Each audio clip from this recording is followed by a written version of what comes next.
it's Shawnee. Welcome back. Today it is time for our weekly roundup where I take a look back at all of the eyeshadow palettes I used over the past week and I rank them from least liked to most liked. Typically I do like all of the palettes, but for whatever reason or another I like one better than the other that week. So this week we have 6 slots and 6 palettes. And let's go ahead and start with number 6. That is the Nabla Side by Side Nude Palette. Now this is a palette that I have gotten a lot of use out of, and it will probably be decluttered at the end of this year just because I've had it for a while and I just feel like it's coming to the end of its time. I do still really enjoy it and I do recommend it as a nice palette to get. It is very neutral. There are some cooler tones in here. I've already hit pan on 3 shades. Yeah, so this shade here, this one here, and this one. I'm hoping I can hit pan on another shade. We'll see before I get rid of it. But I just did something really simple on this day. I was going out to dinner with my neighbor. We're friends now. So I guess I can call her a friend and not just my neighbor.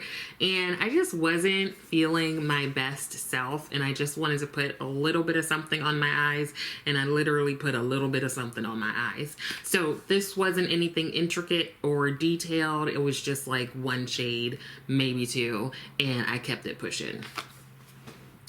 Now, number 5, speaking of not feeling myself, this was my day in the office this week, and I like this palette. It is the Lethal Cosmetics Evergreen palette. It is one that they came out with for the holidays.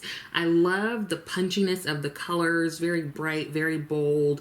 I just felt like I, again, wasn't feeling my greatest that day, and so I feel like it reflected in the look that I created.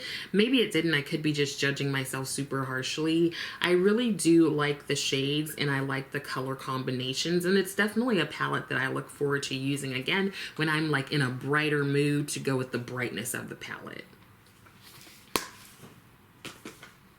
Number 4 is the one that I have on today, and it is Pat McGrath Divine Rose 1. You knew that Pat McGrath was going to be in here.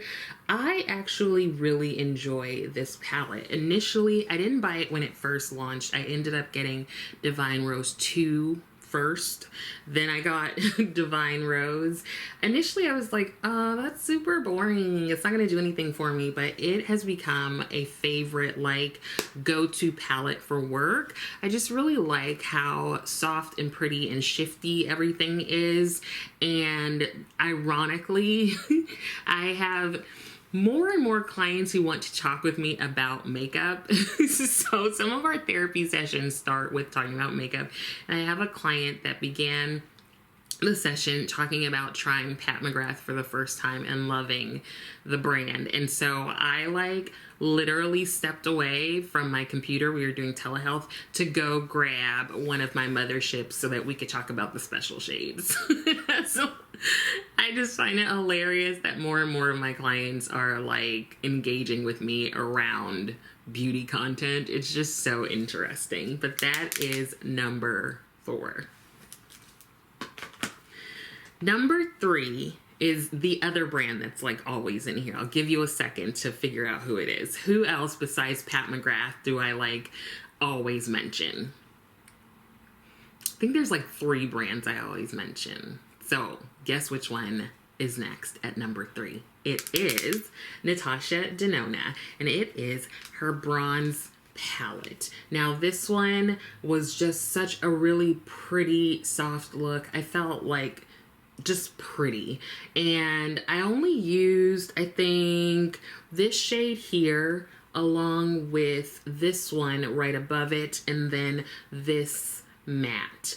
And I did a look for work. Again, all of these looks are usually for work, and I really enjoyed it. I love Natasha Denona's formula. I love her color stories. I do have only 1 pan in this palette, but I'm definitely hoping to hit more pans on it. And yeah, I really enjoyed the look that I did, and that is what puts this one at number 3. Now, my top two, I think, are going to be surprising for you. You're probably like, it's not Natasha and it's not Pat. Who the F is it? Well, number two is Adept Cosmetics Amunet palette, and this is the dark version. Now, I saw that they are discontinuing this palette, and so I wanted to make sure to use it, and so I did end up using several of the shades here at the top for a look, and I just really enjoyed it. I love Adept palettes. I really like the ones that are these longer, more rectangular ones with like the metallic or shifty like packaging. I like the size of the pans. I love that everything is magnetic. You can pop things out and rearrange them. This is the original arrangement of the shades. I have before taken all of the Adept palettes I have and like created different color stories, but this is the original. The difference between the dark version and the light version is this shade here, Seth.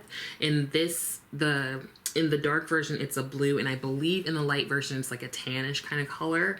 So not a huge difference across the palettes. Everything else is exactly the same. Anyway, I really enjoyed playing with the shimmers. I love how smooth and just like silky the shimmers are, and they go on the eye very well. I do think you need a good primer just because they are so smooth and silky. They can definitely crease on your eyes if you don't have a good base on there first. I found also that if you use a different color base, you get a different look. So if you use a lighter base, it's going to have a more like light ethereal sort of look, but if you use like a black base or a dark brown, it's gonna really just like boom pow it up for you. So I really enjoyed playing around with this palette and really enjoyed using some colors that I wouldn't typically. I liked the look a lot. Now, the palette that is in the #1 spot this week may come as a surprise. It is the Nomad Verona Amore e Morte palette. And you would think that I would use this side, right? The Amore side.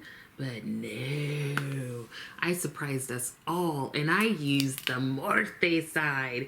And I loved the look that I created. It was so bold and like blue and purple, and I was just like, yes, that is so hot. So I really enjoyed it. It was like my favorite look of the week. And yeah, it was like me being bold on a Tuesday.